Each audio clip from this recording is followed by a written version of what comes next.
नमस्कार, आपका जिला आपकी खबर लिए मैं अनामिका अजय मिश्रा। गुरुग्राम के लिए आज बेहद ही खास दिन है। आज गुरुग्राम समेत आसपास के इलाकों के लिए सौगातों की बौछार हुई है। केंद्रीय सड़क परिवहन एवं राजमार्ग मंत्री नितिन गडकरी ने 1406 करोड़ रुपए की परियोजनाओं का शिलान्यास और शुभारंभ किया। उनके साथ मुख्यमंत्री मनोहर लाल, डिप्टी सीएम दुष्यंत चौटाला समेत तमाम नेता और अधिकारी साथ थे। परियोजनाओं के क्रियान्वयन से दिल्ली जयपुर ही नहीं बल्कि कई इलाकों का सफर अब सुगम हो जाएगा। वहीं NH-48 पर 4 लेन के अंडरपास का भी नितिन गडकरी ने उद्घाटन किया है। NHAI के अनुसार 103 करोड़ रुपए की लागत से बिना ये अंडरपास गुरुग्राम में एम्बियंस मॉल के पास वाहनों की U-टर्न सुविधा को लेकर बनाया गया है।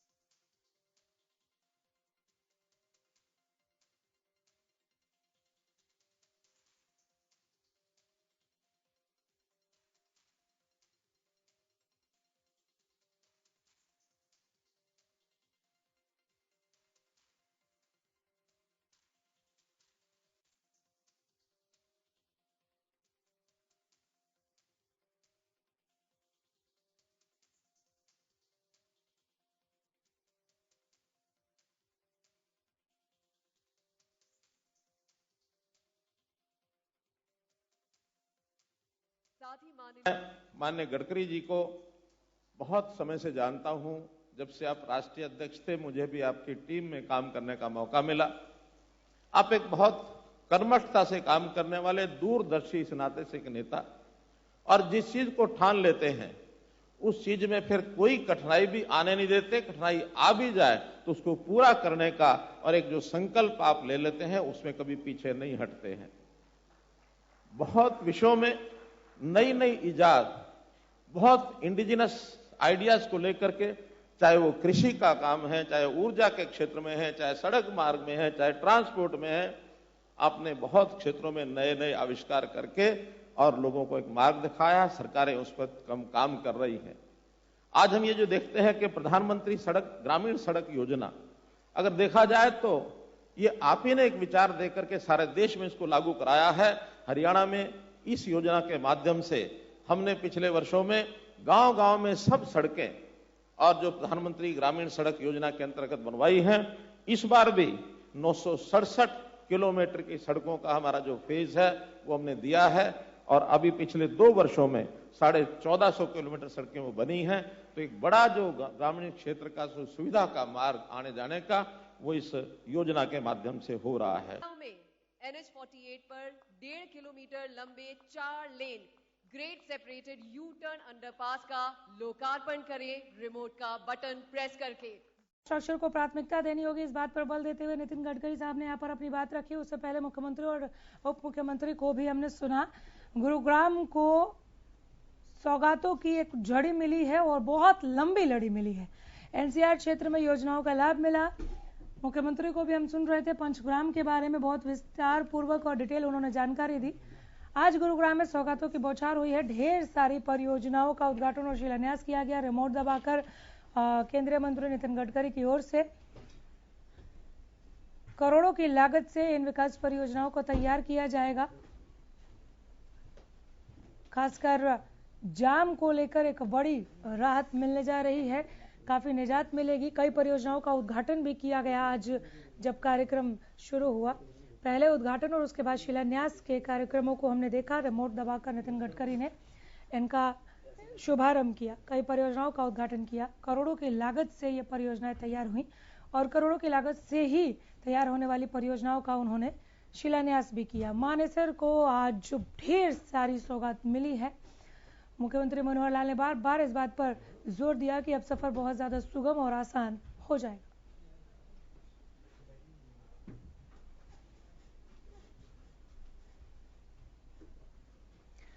सीएम मनोहर लाल ने वित्त मंत्री के तौर पर 8 मार्च को हरियाणा का बजट पेश किया, जिसे बिजली मंत्री रणजीत चौटाला ने आदर्श बजट बताया है।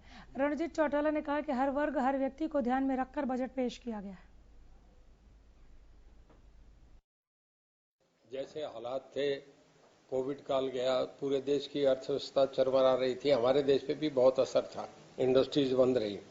इन सब होने के बाद ऐसे में बिना टैक्स लगाए एक बैलेंस्ड बजट आना, हमारे सीएम साहब ने बहुत तैयारी करके, मेरे डिपार्टमेंट को भी बुलाया गया, सब डिपार्टमेंट को अलग अलग उनसे फीडबैक लिया, आम गांव में बैठा आम आदमी से, जिला परिषद के सरपंच के लोगों से, उनसे भी इनपुट लेके फिर एक बहुत इस तरीके से कराया कि आम गरीब आदमी को इसका फायदा कैसे मिले, ये बेसिक इसमें इसे पैरामीटर मान के सारा बजट तैयार करा गया था और बहुत आदर्श बजट आया है।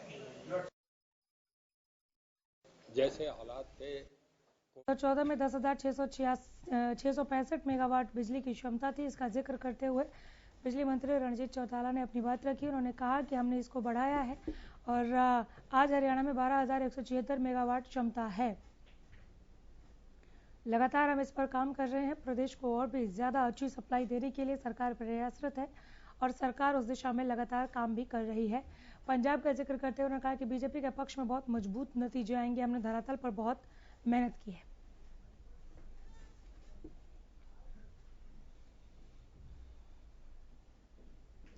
झज्जर की बेटी प्रीति बेनीवाल को महिला दिवस के मौके पर महिला एवं बाल विकास मंत्री कमलेश ढांडा ने सम्मानित किया। Preeti Beniwal circle martial art player हैं, जिसने कई मेडल जीतकर अपने गांव और परिवार का नाम रोशन किया है। झज्जर से हमारे संवाददाता रमाकांत ने प्रीति बेनीवाल से खास बातचीत की। हमारे साथ प्रीति बेनीवाल है। कल महिला दिवस के उपलक्ष्य में कमलेश ढांडा द्वारा उनको सम्मानित किया गया। अगर झज्जर जिले की बात करूं तो प्रथम ये लड़की थी जिसको उन्होंने सम्मानित किया। प्रीति, सबसे पहले हरियाणा न्यूज़ से बात करने के लिए आपका शुक्रिया। आप लोगों ने अप्लाई किया, उसके बाद शायद वो एप्लीकेंट हुआ और कल आप चंडीगढ़ गए और आपको कमलेश ढांडा द्वारा आपको सम्मानित किया गया। कैसा लगा, सबसे पहले ही बताएं।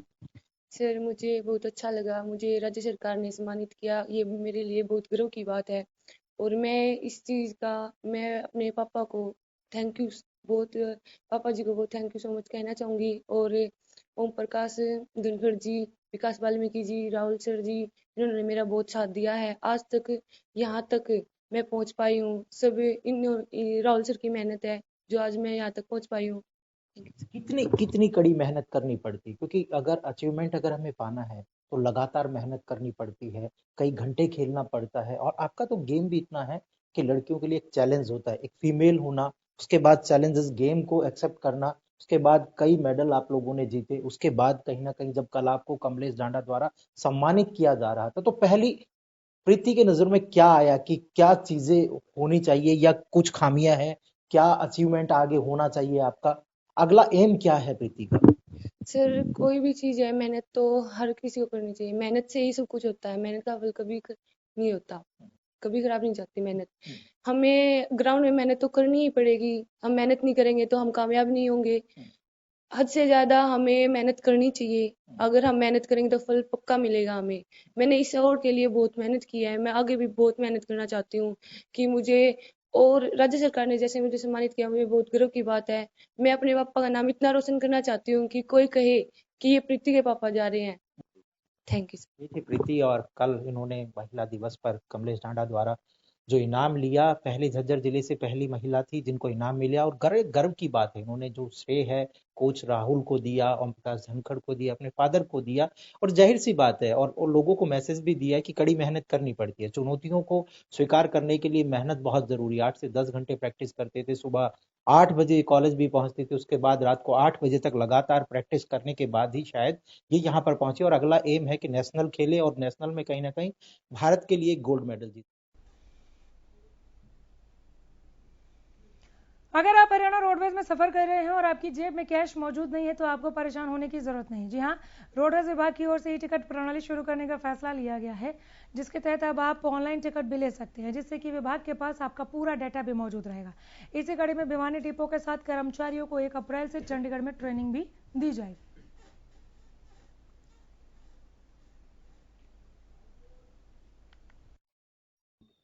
भिवानी डिपो से 7 कर्मचारी ई टिकटिंग के लिए ट्रेनिंग के लिए जा रहे हैं। 1 अप्रैल से जाएंगे वहाँ पे और इसके ई टिकटिंग के बारे में ट्रेनिंग लेके आएंगे। इससे देखिए, एक तो है ना, जो कई बार शिकायतें आती थी कंडक्टर द्वारा फ्रॉड की, टिकट ना देने की, और ये ऐसी समस्याएं सभी दूर होंगी। ई टिकटिंग के द्वारा एक निर्धारित टाइम और निर्धारित स्टॉप से पता चल सकेगा कि भाई कहाँ से बैठा है और कहाँ की टिकट इसने ली है।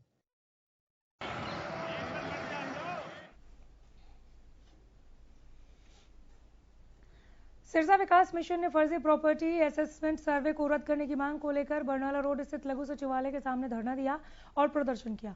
प्रदर्शनकारियों का कहना था कि प्रॉपर्टी का जो सर्वे हुआ वो पूरी तरीके से गलत है, इसलिए इस सर्वे को रद्द किया जाए और सर्वे करने वाली कंपनी को ब्लैकलिस्ट किया जाए।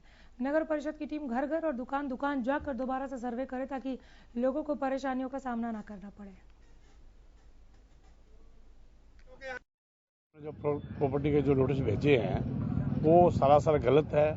अब कोई दुकानदार किराए पे बैठा है, उसकी प्रॉपर्टी उसी के नाम कर दी, और जो किराए पे नहीं बैठा कोई और वैसे ही खड़ा है, कोई रेडी लगा रखी है, उसी का नाम पूछ लिया, किसी के नाम अलग अलग करके ये सारा घपला किया गया है। घर बैठे इन्होंने काम कर दिया, सारा कुछ भी नहीं है, किसी का नंबर क्या डाल दिया, किसी का नंबर क्या डाल दिया।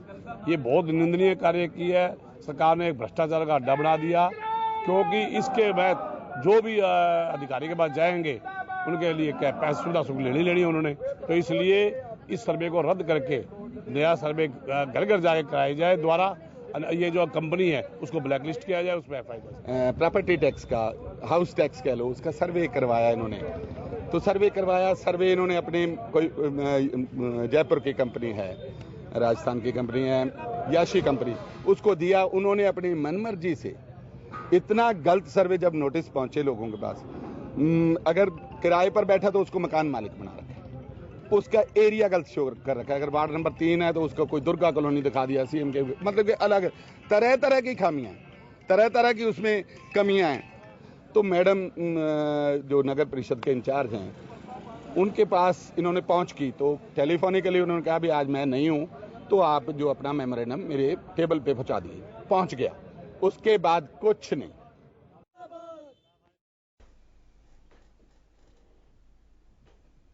इफ्को के राज्य विपणन प्रभारी डॉक्टर पुष्पेंद्र वर्मा ने प्रेस वार्ता के जरिए बताया कि नैनो यूरिया कृषि क्षेत्र में एक क्रांतिकारी खोज है। इसके इस्तेमाल से भूमि की उपजाऊ शक्ति बढ़ाई जा सकती है, साथ ही किसानों की आय में भी बढ़ोतरी होगी। उन्होंने ये भी बताया कि हरियाणा नैनो यूरिया का 94 फसलों पर ट्रायल किया गया। हरियाणा में अब तक 14 लाख बोतल की बिक्री हो चुकी है। सिरसा में 1,65,000 नैनो यूरिया की बोतलें बेचे गए, इसलिए किसानों का इस ओर रुझान भी दिख रहा है। बता दें कि भारत सरकार ने भी खेतों के लिए, खेती के लिए नैनो यूरिया के इस्तेमाल करने की अनुमति दी है। भारत सरकार द्वारा बहुत दिनों से यूरिया के विकल्प के रूप में काम किया जा रहा था कि यूरिया जो हमारा किसान बहुत ज़्यादा यूज कर रहे हैं, और कहीं कहीं तो ये भी देखा गया कि जरूरत से ज़्यादा इस्तेमाल करते हैं, जिसके कारण हमारा वातावरण भी प्रदूषित हो रहा है, हमारी भूमि प्रदूषित हो रही है, हमारा पानी भी प्रदूषित हो रहा। इन चीज़ों को देखते हुए और साथ ही साथ एक यूरिया का विकल्प, जिस पर सरकार का बहुत सारा अनुदान के रूप में हमें पैसा खर्च करना पड़ रहा है, उसके विकल्प के रूप में एक ये तय किया गया कि इसका कोई विकल्प नहीं।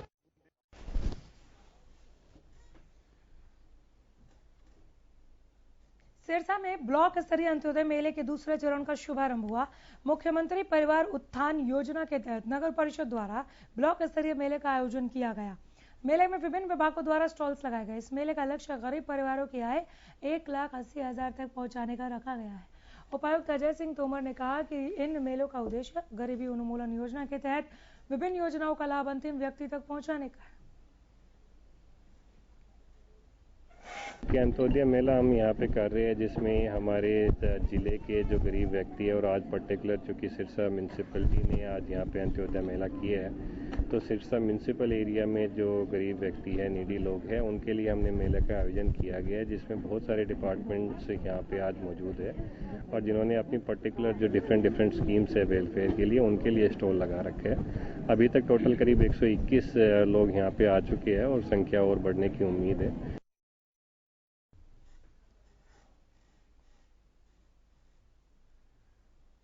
स्वास्थ्य विभाग कुरुक्षेत्र और कैथल की संयुक्त टीम ने छापेमारी कर लिंग जांच गिरोह का पर्दाफाश किया। इस दौरान मौके से 2 दलाल और नदीम अहमद नाम का एक झोला छाप डॉक्टर 30,000 रुपए के साथ टीम के हत्थे चढ़ गया। मौके से टीम को एमटीपी किट्स का जखीरा और पोर्टेबल अल्ट्रासाउंड मशीन भी बरामद हुई। फिलहाल पुलिस इस पूरे मामले की जांच कर रही है। तो 30,000 रुपए में डील हुई थी, तो 30,000 रुपए हमारे रिकवर हो चुके हैं।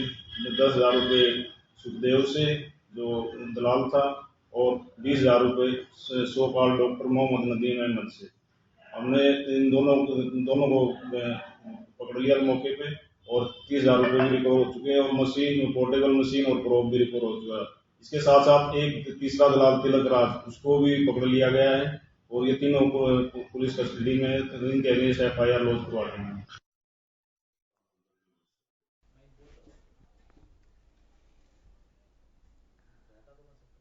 फरीदाबाद पुलिस को बड़ी सफलता हाथ लगी है। क्राइम ब्रांच की टीम ने 24 घंटे के अंदर लूट की वारदात का खुलासा किया है। साथ ही आरोपी नौकर को गिरफ्तार भी कर लिया, जिसके पास से 2,24,000 रुपए बरामद किए गए हैं। आपको बता दें कि आरोपी काफी लंबे समय से पीड़ित के यहाँ काम कर रहा था। उसने लूटपाट की झूठी योजना बनाते हुए पुलिस कंट्रोल रूम को शिकायत दी थी। वहीं पुलिस ने कार्रवाई करते हुए आरोपी नौकर से पूछताछ के बाद खुलासा किया।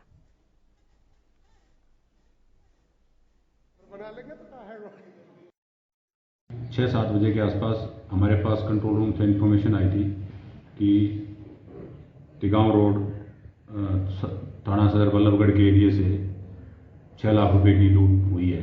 3 बंदों ने मोटरसाइकिल पर सवार थे, हथियार के बल पर 6-7 लाख रुपए की लूट कर ली है, जिसके ऊपर कार्रवाई करते हुए हमारे CP साहब श्री विकास अरोड़ा जी ने हमारे को दिशा निर्देश दिए और हमारी 4-5 टीमें वहाँ पे पहुँची और तत्परता से कार्रवाई करते हुए सारे पहलुओं को मद्देनजर रखते हुए, ये सीमेंट का एक कारोबारी है अजय सिंगला, तो उसका ये नौकर था, इसने सारी साजिश रची थी।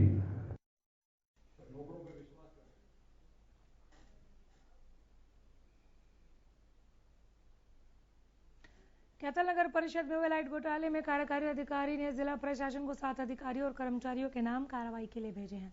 कुछ दिन पहले जिला पालिका आयुक्त की तरफ से नगर परिषद के कार्यकारी अधिकारी को पत्र लिखा गया था।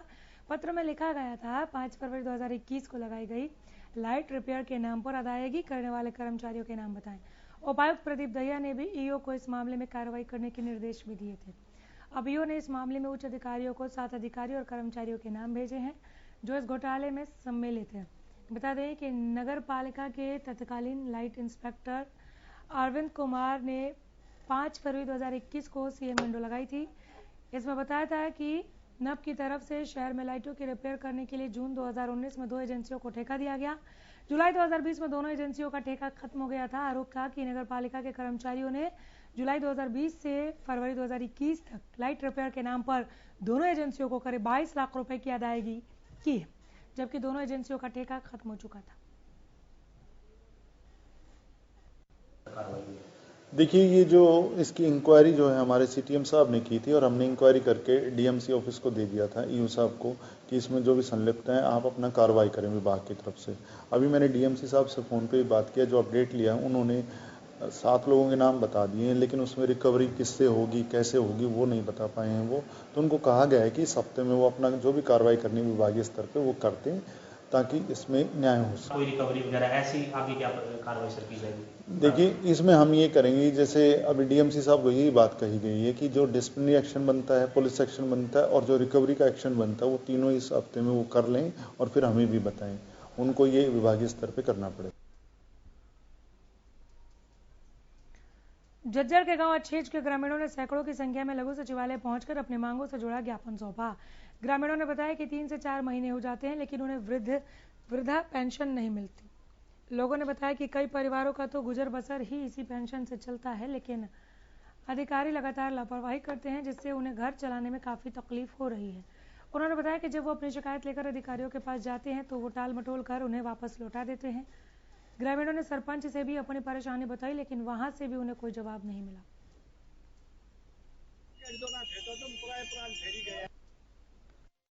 कुछ आदमी परिवार इससे पर निर्भर है। हमारी वह खड़ा माँ टेवरी से 4 महीने से आई है। ये टाइम पर ना तो 500 का फी हमारी उसकी से खाते हैं, ना होगा भरा जाता है। पलंटी इलाके से। कौन से गांव से आए हो आप? हम 6 से आए। ये गाँव, ये डाखाना 5 गाँव होगा।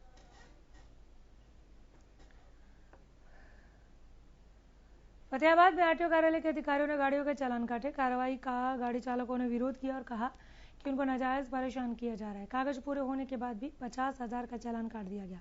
गाड़ी चालकों ने कहा कि सुनवाई नहीं होने पर गाड़ियों को कार्यालय में खड़ी कर देंगे।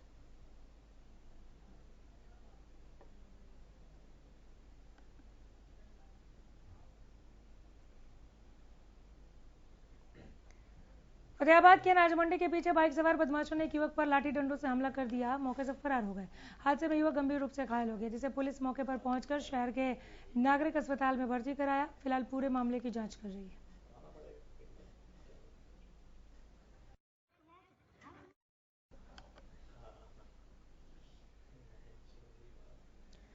बुलेटिन में इतना ही। नमस्कार।